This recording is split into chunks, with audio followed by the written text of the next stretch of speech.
asantifo ni bi ye mmoa bugina PZ moton ade na mo de mfa so akodi twe mo de akodi ajantrafo gomofo kwasiafo ajatoma aban na enkotam sika every Bank of Ghana fambrɛ wona na otama asase ne ma wo no wona na obutu oba so kodo ho kodi sika kwasiafo abuofunu kwasiafo munye sika o PZ na koto red buy mo dross mu kan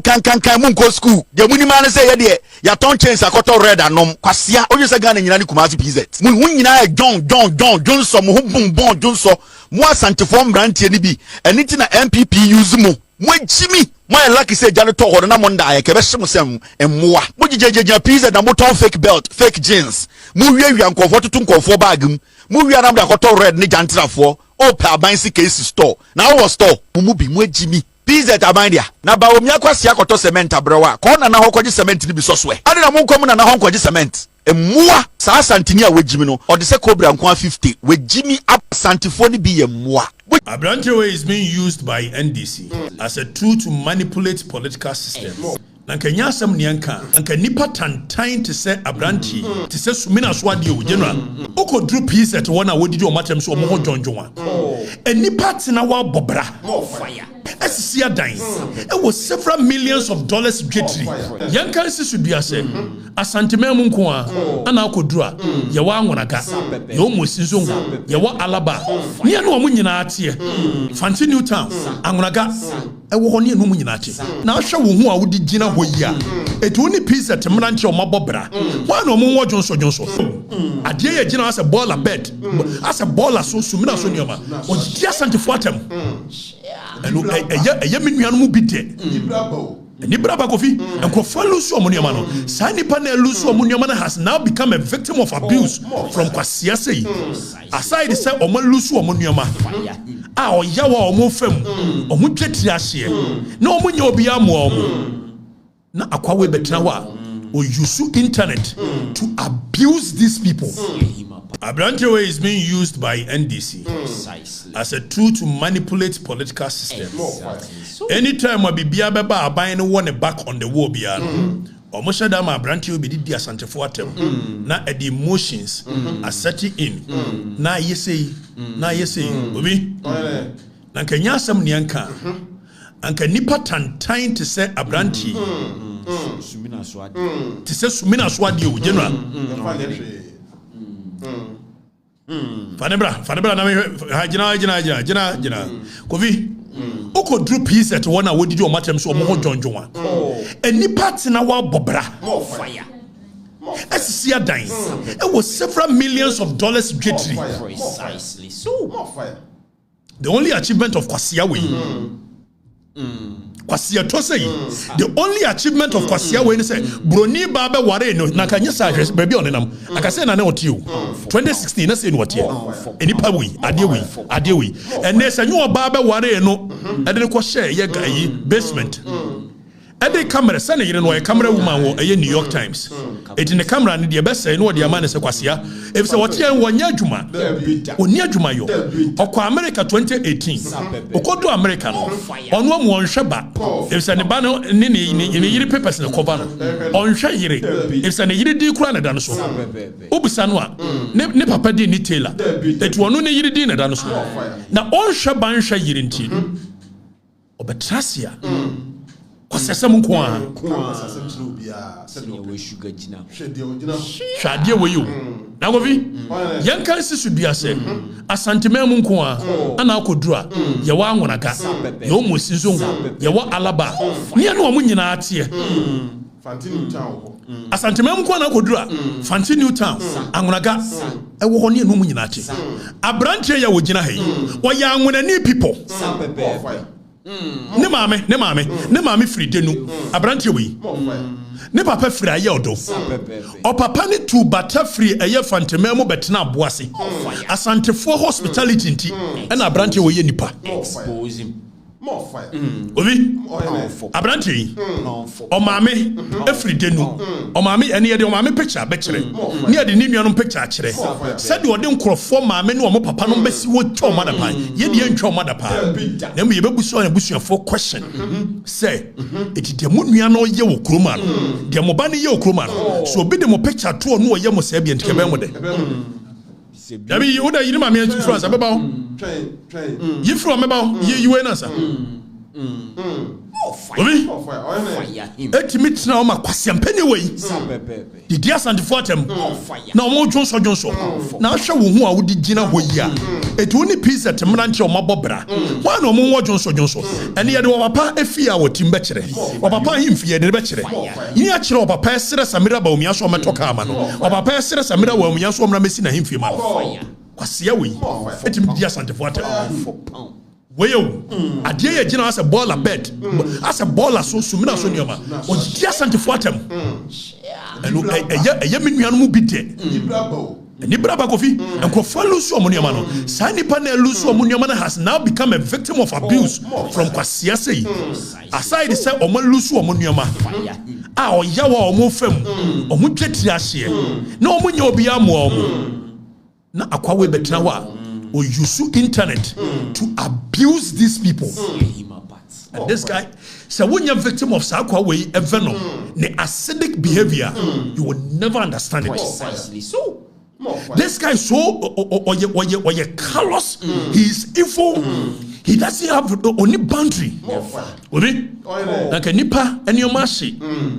Get to imagine the kind of people the yawa when you shame you shut up. Precisely so. And beside that, so omo bone ne say omo si mutaka de mo abre omo anye ka de che de mo akọ me kon me individual and me use my platform and the organize sika and mo mutaka ko say o ye government official and mutaka your omunua omo ne mutaka na tena kuma se mutaka your omunua it is mutaka de mo aba na so wan fasika nka ho okodu ho no kura no empanifo ho no obi ankasa okodu an okọ ne nam wa no oboye no mo ye no mo se empamu one consulting penifo no yentrom ka se empamu ne se waba na sa asem atoye ya ene ye nhia busa yen e dia na ha yen aban wo mo bi ode aman yen oba ya utiti et said e flood victim na de se afi ahye I don't know enso nyini fa na so yakosisi tent na kwa ni asisi tent ho a refugees them eto mo ye no se e mo nko ade yempe na no kwa no hindsight yes. Does that warrant the kind of insult that this baller bed of an idiot go be? Let your child you we. Adie we you. And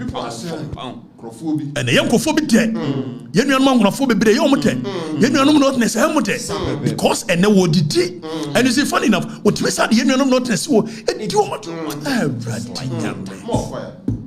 and we support this foolishness. Minister for Chieftaincy and the culture, national security. Lucky ayaye no kroma ne sasante for the nyina da ne kasa. And the biggest tribe in this country. Eti de mo ye no mka so mberita relate physically. Eti o dey so mine ye be konye. Ati e be no. Ade ne ye ne sa no. Nagobi. Yan ko hwe kwasea we ni na chi so mabobra. Awo no enipa abobra e chen ne papa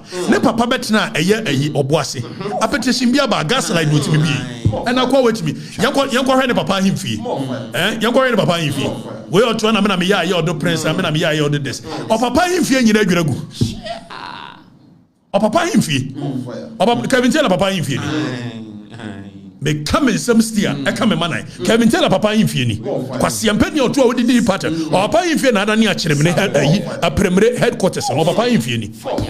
Kevin tell a wodi ni pattern o papa himfie ni aye odo himfie na me na me ya prince na me ya prince ni Prince Sobey baby odidi o papa when wo gina ho didi ni pattern no Kevin tell papa himfie ni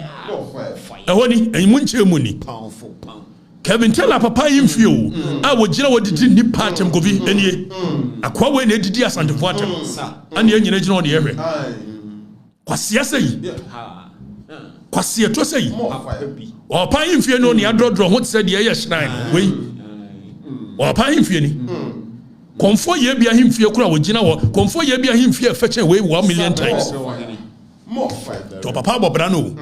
na me ya himfie mi fra himfie o papa Kevin tell papa himfie ni ayodo himfie ni na we de didi ni pattern yanko obuase ni yanko hwefia na otimu obuase kwase ase na mo kan kore Kevin Taylor Amatela ana edidi asantefo atem ana ye menuanom anwonafo de ye menuanom not necessary we dey obetimi atan asantefo se dey opa bia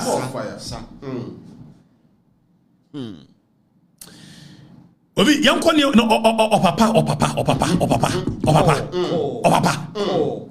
edi abra na papa bo fire Gobi yanko ne yanko hwe eye se wo benya ne omufia no motimo oboase a ene Kevin Taylor dwada no mu ye na kwasieto wei we na didi asante for atem we ya anu we didi asante for atem fane papa car otwie o papa car otwie obi auction car president Gufo car wo krama eye health ministry for anu papa koto auction car 2015 car na car no cry was way back 2008 no papa koto we o papa fie ni o Kevin Taylor papa fie na akwese mponchi bu no enso wo mu nipa bia asase su didi nipa atem Kevin Taylor papa car otwie ni ne papa Range Rover ni we na timi tra wo didi pizza te fo atem obi ade we yo o papa fie wo timuni o papa ka wo otwini saka we president go for time no krama Ghana health service o mo ba ye joma ma mbai na o papa no o mo so am se Kevin Taylor MPP no ye da ko MPP ni ye beti o papa na anu asem a wo kasa fe de ehunu kanea no eti ye ko MPP Kevin Taylor papa na ma me nyina ye NDC fo Kofi ya baba meba o ba pesere ke yi Samira ba omia ka ne ade nyina ye baba wo bia kwasia we na flowers na Kofi fa Kevin Taylor ma me a picture bra but ye ethical so we won't show her face ya cover nanim for a reason na me busane ma me ne question say ti ma me said the ultimate tina ho e ma wo ba ne timi de nkrofo ma me no mbesi ho etwa o mada pa no eti won ka be ye ofe na kwasia to si sew a o maame afi bi esan boga o maame di afi bi esan tuma ana ko studio afi bi esan tuma e ko studio ko twa picture that means na daka mu tuma papa ni afi bi esan ana wo tra odidi nkofo atem Kevin Taylor photo shoot o ba me ko ye photo shoot o studio afi bi esan no de koy wei adado akini do hunu no we de didi asante fo atem no ni nua muni ni nua boys mienu ana o mo gina o maame nchen well na ti mo amu nua no kwase ade a wode manfo abusua na ye ka ne ne ka ne chena ada Kevin Taylor de obi abusua be ba begu social media bi ye de ono so abusua be ba begu na Ghana for don baby am aye ade be no ade mo asem ye so kro ma ade be no akọ fi de be no asante fo Johnson na wo nua no ma gina ha nti wo mu wan na two pizza te fo no mo gina ho ni nua boy ni Stacy and no kasi wagura wo man ni mu state security na ebo ne ho bai kwase to say e wa bra che so odidi asante fo atem e boy NDC ni nua boy ni very nice gentleman very nice gentleman precisely so and we are not unethical so we are not going to show their face the way you have been doing but we are questioning them say nti say won nua no de omo ye ne eye efe Kofi ade be no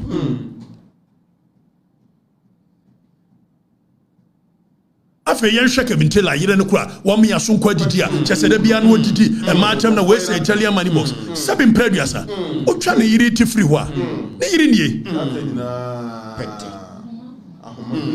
when what me didi manfo yire no atem tam yire si wodi kwase to wey Nana Flowers. We was original accent to Manifrano. So when me court no so da me dey me say man so ye betwen a. We insisa. Na do court no di me. Kofi. Na yire ni. Ada bia wodi di ni patem. Kevin Taylor papa na gina ho. One of the yes medical show na nim so. O ma me ni nuanom de. I want to give them the benefit of the doubt say I will born in wa wo na sebi. Na nti sa de anka ma me de obaye nti eye. Ade ba no. Na sante fo ho Johnson. Wo nua wo yira wo gina wo de na say Johnson che. Ade ba no. Ghana ni ba ben obitim de no kwato. Ati demand for Tracy watch Tracy success. Sakwa de yiro dinis and we accept this foolishness. or seresi amra meboa na mo mpa abronsan short one anche bia no wawie it's samira ba omia meboa no and samira ba omia to wo maka Kevin me di ni si wo e twa na da pa so na ba pa sere ne so mra mesi anfima ade ba no are you mad Fire. ni atimi atena ko mama kwase we ya hodi obi a hostage di dia santefo atem Fire. ade ba no Any oba na bedroom ne ware ne kwa buchiri eno wo be kwa buchiri se no oni travel experience it would can call South Africa and say call South Africa kwa sia de sa and wait me didi we so aye nipa wo edidi nipa atem and NDC for say omunti bi da Kevin Taylor na day ayi NDC your mama aba power 2016 yeah use social media and they could follow the power like Kevin Taylor and Nambola so video na muhuino time I use social media Kevin Taylor about social media and I want to make and I will share Kevin Taylor I'm some yare Kevin Taylor on social media that way 2016 time I campaign me follow no Nambola so na report bola bet we sumina so nipa we bola so petisi na kwasia we didi asandefo atem ana ye nyina ya din na ye de voice of conscience obia ye din akwaya asandefo nti akoye ni ala tribe ki ati omutumi na hwe no afọ sori si Kevin Taylor ye MPP ni onye MPP ni ne onye MPP bi china ye nkonko tie ni papa efia ye wu no a ne papa ayodo da bi omuto omaba kwa NDC ne papa ye NDC ni mapa na dan for panel Lotte Jacobs onye MPP ni ne onye MPP ni china onye NDC ni na omame fridenu it's Kevin Taylor didi eya asandefo atamwa eya ye nua nwunani a wo betina eya yo boase na asandefo pe enipa awowo gienti ye boa ne papa ma ne ye wo boase na ne wo ko ne kurumo na oya nwunani ofiri denu na ne papa firi eya odonti wo se na de wo de asandefo betoten kurum adidi atamwa ne ye nua no de ti Kevin Taylor o personal agenda o time no ye nua no bi de tan asandefo no o ka ho Sapepepe. Wanya santini ne wanya santini china asantefo na je ne tena oboase ne papa da Roma Kevin Taylor kronfobia ni wa o chen no na mesa wo some information ni go e prepare mu no se me ka kire mo se sa kwasea we die menya no ho bre wadi mbesi wo 2 years ago na menka na odidi matema bola bed ente se hwe bema ayi ne na wo etimi didi asantefo atem boy we didi asantefo atem eti mu amakama no atum mu amo hye because eye modern no se so koto sa aboa ne si unua so a ye kasa sore ye so ye kasa so me so me de me ka kire mu ne me ka kire mu kina sa otan no ye de tan asantefo no se to aso a national security chieftaincy minister mu nyina munim di esi the end result and na hwetan a eda eye bonofo ene asantefo nte e bo abra ye nkai ba bia bono ne asantefo ko ntokwa na na do ma hene nioma wo ye nti bianca wasem ene kwad wakan ko du so obekum nipa the deep seated hatred for Asantis by do ma hene and wo yusu enuanom bonofo o de o mo ye ono an personal agenda na me ka kire me kan se me kire no na do ma hene ye aduanani mesia gya hene amanse edumasa aduanefo ho ka ho etimi hu ne same papa but na do ma hene de na wa year over the years no senkolan kaiwo amodi mbonia more fire wagen de wo ye no Eshiranka munyina so what na say na dia branch we all continuous abuse on the people of Asante Precisely so. na say you da let your conscience be your guide Exactly so. if say me kokuma sese ya kovi me hu me nua ko na ye me se ma man kran na menim se otan ni so deep say hu bi da na kuma se fo yenkurasefo na kuma se fo yenkwasiafo na kuma sa Just look at that. yawo famo ko Germany o mototo water closet be fe na bia mo mu bi ne mpo ano oda so bu yesi yenkurasefo amom yan kansem kro ni ho ana me sese akoye si ye kansem keke but if it continues the likelihood that national security when in your mofa now look at even social media when you open social media look at the kind of insult that goes on there and national security is not concerned ana mo sa asantefo na mo titi ye US no a mo ye na me na me ye New York asantehene ana me ade what is US emra ma ho kwan say obi metina ho na whole tribe on use social media what is happening to you guys what to ye dey eti mo essence amodi to US one day money ma choro some ma choro ko Facebook say nipa we dey a certain tribe obi ato ba bia da bia wo incite other tribes against them ade ba no and the members of parliament amotia at the US embassy yes will be here there to say a whole tribe which has the tendency of erupting their tribal tensions you omka omnyina ka Inteduafo.